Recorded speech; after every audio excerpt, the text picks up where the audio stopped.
Sometimes the ugliest things in this world don't hide in the dark. Sometimes they are in plain sight. They hide behind charm, behind excuses, behind the face we choose to believe. Welcome to Tooth and Talon. This is Skin Deep. Josh rolled his chair back a few inches in order to inspect his work. He squinted, furrowed his brow, and tilted his head. After a few seconds, he gave a simple nod. He was satisfied. Roughly, he wiped the ink away from his client's skin and said, "You're lucky I decided to change the design you brought in.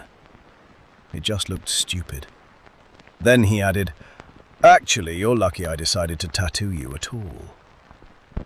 Josh was an excellent tattoo artist.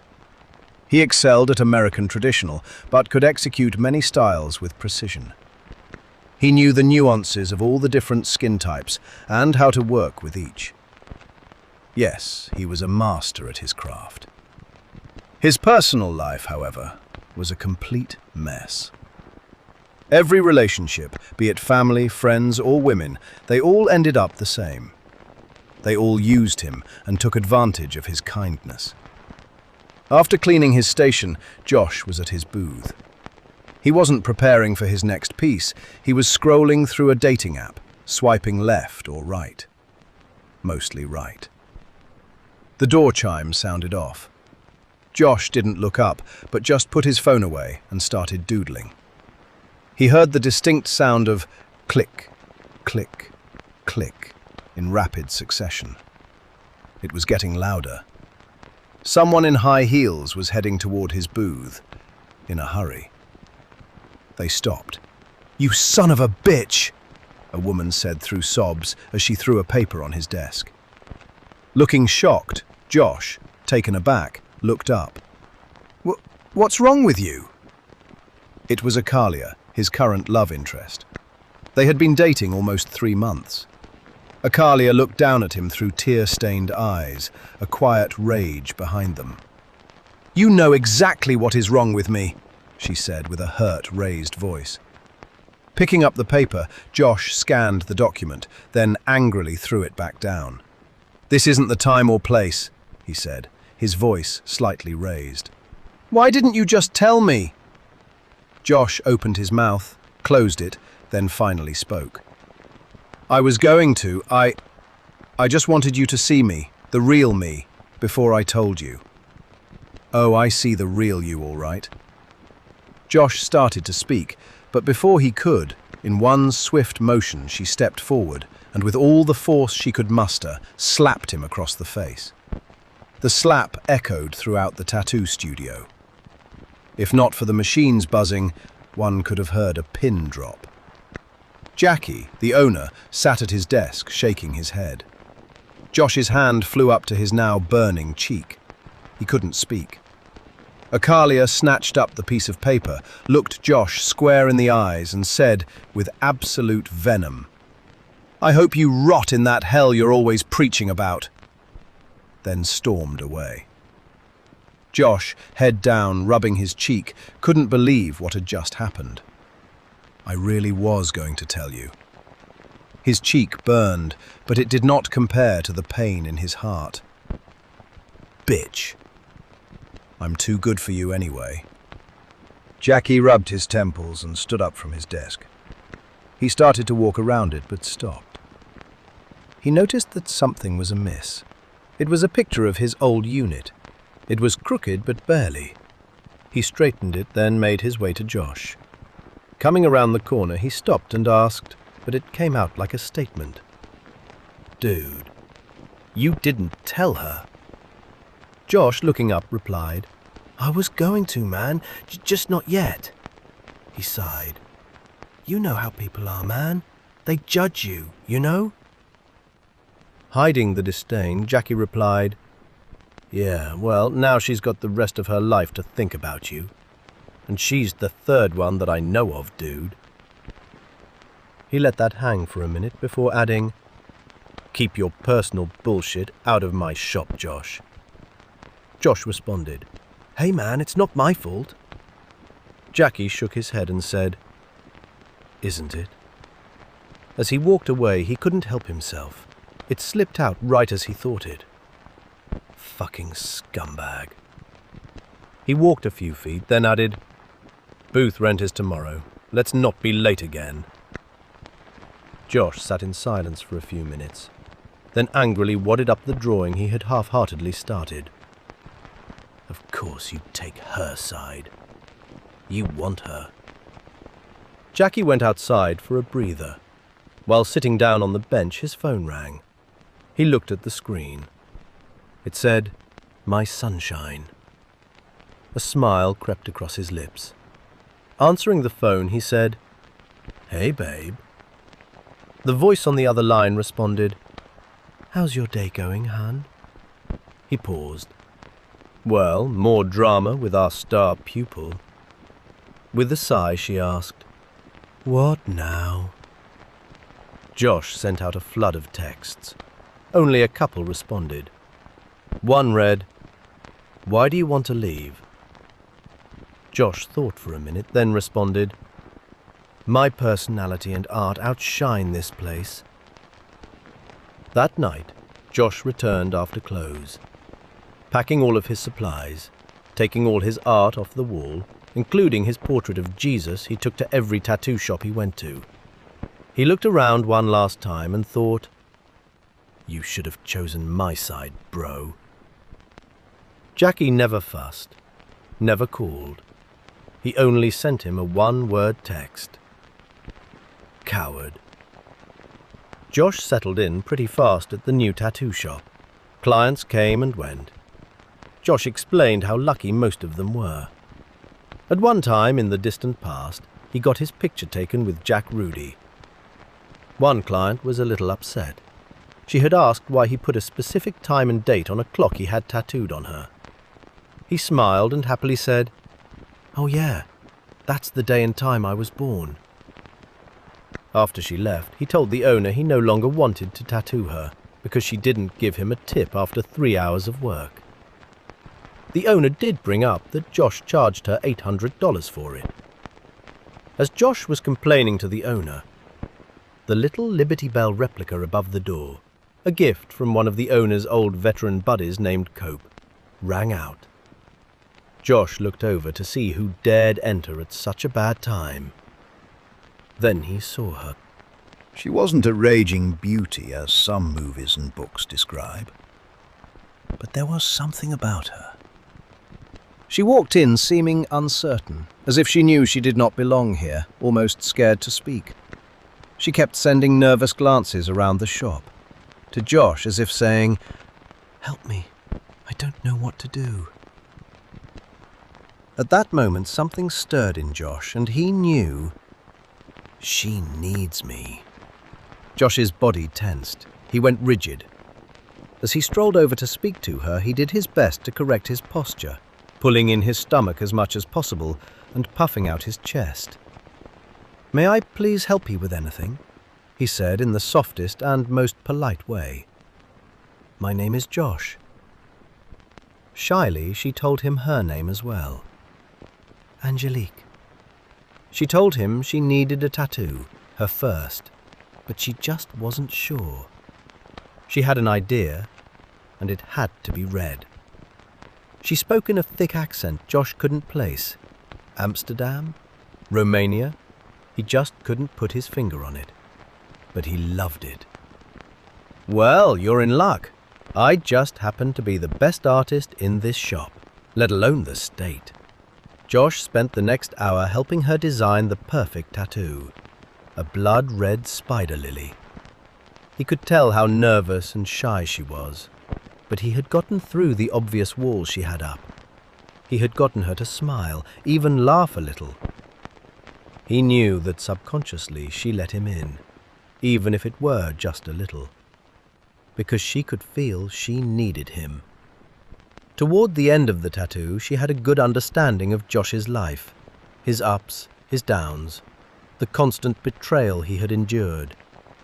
He knew she understood. That's why she listened so patiently. Even his silly phobia of spiders. While he was applying the ink beetle liquid bandage, He asked her if she liked steak. She said she did very much. Josh asked her how she liked her steak. She said, "Very rare." With a slight chuckle, Josh said, "That's how I like mine too." Josh's heart beat a little faster as he processed her answer, replaying their conversation throughout the tattoo. Her reply on the steak. He knew she was probably talking about his steak. He knew that this was destiny giving him yet another chance. Fuck it, he decided. He asked her out. She didn't respond at first. Josh knew she was just playing hard to get, so he insisted, telling her he could pick her up on his Harley. He took better care of it than he did his own kids. At first, she was unsure. She told him her life was complicated. Josh, scratching his scraggly half-beard, looked at her, then said, "Trust me, I totally understand." He added, "I mean, just look at my life and all the shitty things that happened to me. It's truly hard for me to open up and trust someone. I'm actually taking a huge risk just by letting you in. But it's a chance I'm willing to take. And I think it's a chance you're willing to take as well." She thought for a minute, then looked at him and said, "You know, you're right. It's been a while since I've tried something new." She paused for a split second. She looked him up and down, then added, "And different." Josh thought to himself, "I know that look. She knows I know that look. She wants me to know I know that look." Destiny. The date went better than Josh could ever have hoped. She truly did enjoy steak. He loved watching the way she devoured it. After dinner, they went on a long bike ride around the lake. Josh took special note of how tightly she held him. As the days went on, they went out on several more dates. Alan, one of the other artists at the shop, asked him how it was going between them. Josh, leaning back in his chair, started telling him how he truly felt that he had finally found the one. As the weeks rolled on, Josh had noticed how she finally understood that he truly did know what was best for her. Like how when they went out to eat and she couldn't make up her mind, Josh simply ordered for her, and how he helped her pick out the best clothes and jewelry for her to wear. At first, there was a little tension. She pushed back a little, but soon realized that he did know best. Josh had finally found someone that truly understood him, appreciated him, listened to him, and understood his perception of the world, including how the world was truly flat. She lived a little ways outside of town in a quaint stone house. Within a few weeks, Josh packed what little things he had and left his brother's couch to move in. Every day, without fail, when he came home from work, she had the most elaborate meals already prepared for him. Each one was just as delicious as the next. After dinner every night, he would sit in a recliner as she rubbed his tired hands, feet, and legs, while he watched Destination Truth. She would listen intently to his explanations of the documentary. Yes, Josh had finally found his place in this world that had treated him so coldly. They would go on long bike rides, go to the movies that he said were the absolute best and would be way better than what she had suggested. Before long, she started handling his client messages, his bookings, and even social media to help promote him. No one had ever done this for him before, let alone the many other shops he had sometimes briefly worked at. He could finally focus on just tattooing without having to do all the other minuscule things that the majority of other artists did themselves. When they went to church, she listened so intently, as if it was all alien to her, asking questions along the way. Josh knew that she saw how important his faith was to him and wanted to learn as much as she could. There were only a few times he questioned her about things like money.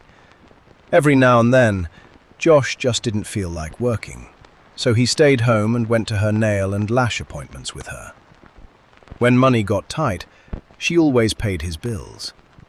Since she didn't work, he asked how she always had money, and she said a trust fund from her mother. One evening, he noticed some of the side dishes had begun to change.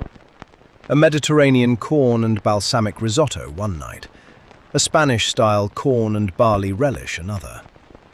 Even her creamed corn was unlike anything he'd ever tasted. All was simply to die for. Alan had made fun of him one day, saying, "Damn, bro, that shirt's screaming help, bro." Josh looked down at his shirt and sucked in his stomach. "Fuck you, dude. It's the shirt." Even though he'd had it for 2 years. She had gone to the store today.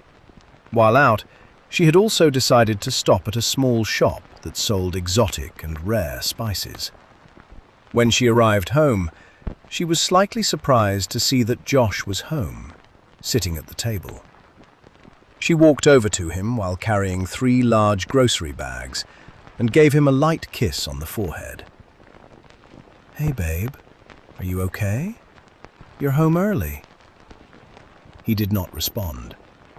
He just sat there. As she put the bags down, he spoke. "Where have you been?" Looking bewildered, she replied, "I went to the store like we talked about." Standing up, Josh looked at her. "Where else?" "Oh," she said excitedly, "I also stopped at this little spice store. They had a wonderful She didn't finish. She didn't finish because Josh yelled, "You lied to me!" "No, I didn't." Taking a step forward, he got louder. "I followed you on Life 360. You said 1 store." Taking another step, he added, "Not 2. It was just a last-minute decision, that's all, Josh." "No," he yelled, taking another step. "That's lying." Before Josh knew what he did, she was holding her face. Almost in a rage, Josh yelled, "See what you made me do!" She didn't respond. She just looked at him. "What have you got to say for yourself?" He took another step forward. "I loved you. I let you in." He barely registered that his hand was raising again. Then, he didn't know what had happened. 1 minute he was inches from her face. Then his view of the world suddenly tumbled like a GoPro someone had thrown across the room. Complete darkness. That's all Josh saw. He couldn't move anything. He heard the sounds of dripping water, like he was in a cave. Drip. Echo. Drip. Repeat. He struggled against his restraints, which felt like a bodysuit that was soft to the touch. He didn't know how long he had been out, or even what had caused him to pass out. Maybe the anger, the betrayal of her lie. It had been too much. That's why he reacted the way he had. She drove him to do it. He couldn't see. His eyes were covered, but his mouth was left open. "Hello? Angelique?" He heard what he thought was movement. He froze. Not that he could really move anyway. "Yes, my love." It came from somewhere in the room. It was her, but different. "Where am I? Why am I tied up like this?" he stammered. She let out a soft sigh. "Because I feel that our time together has reached a crossroads." Josh pushed against his bonds, but soon stopped. I don't understand." "What do you mean, a crossroads?" he said a little louder, the anger starting to build. "Why am I tied up? What happened?" "Do you not remember?" she asked. "You hit me. You promised to never do that. So I return the favor." Josh started breathing harder, the heat rising within him. You lied to me. You hurt me. It was your fault I did that. Fucking untie me. Now! A few seconds of silence passed. Then he added in a much softer tone, Please, please, babe. Josh heard a slight skittering of movement. Then her voice, calm as before. What would you do if I did? Would you hit me again? Hold me and tell me it's all right, that you're sorry? Would you make love to me? Sorry for what? Josh asked. You made me do that, he said as the anger started to build again. Untie me, you bitch. Then softly, I'm sorry, babe. You just make me so angry. A few moments of silence. Then he added, I love you. Angelique spoke just as calmly as before. Do you? Do you really?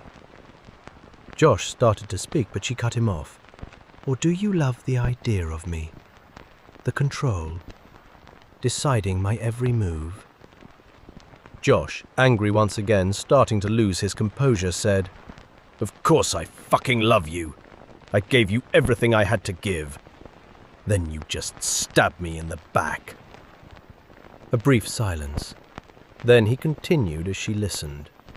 You needed me to tell you what was best for you, us. You wanted me to.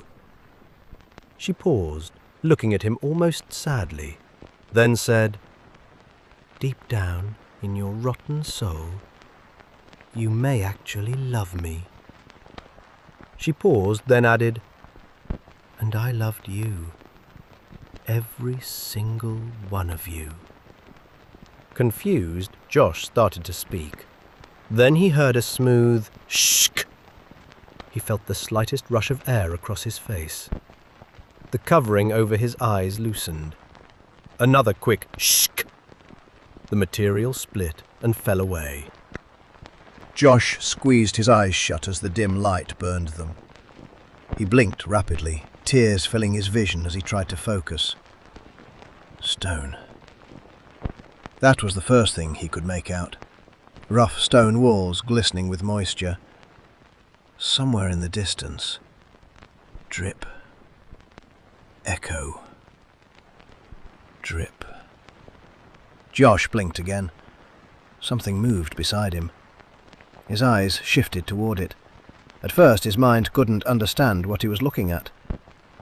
An arm. At least he thought it was an arm. It was long and slender, covered in overlapping plates of glossy black chitin. The dim light reflected from its surface as it slowly withdrew from his face.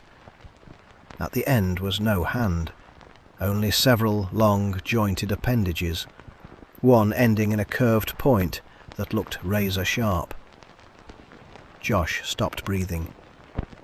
His eyes followed the limb upward, then stopped. There, against the black surface, was a streak of red. No, not a streak. Josh stared at it.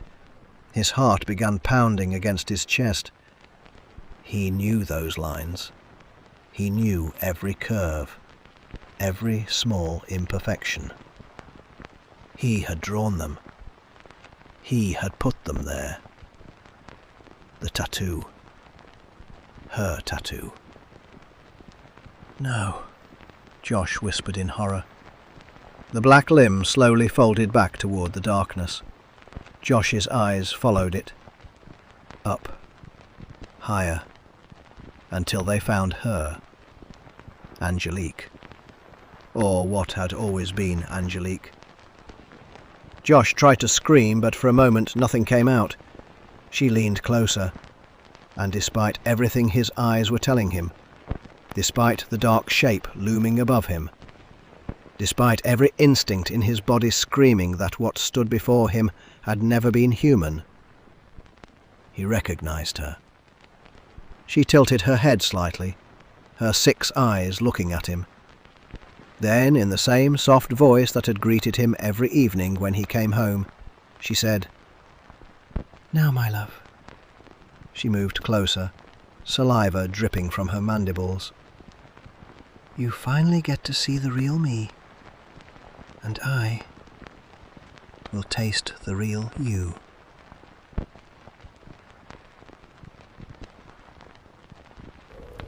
While Skin Deep is a work of fiction, controlling behavior and domestic violence are very real. If you or someone you know is experiencing abuse, help is available. Please contact a trusted local domestic violence service or visit a recognized domestic violence resource in your area. You deserve to be safe.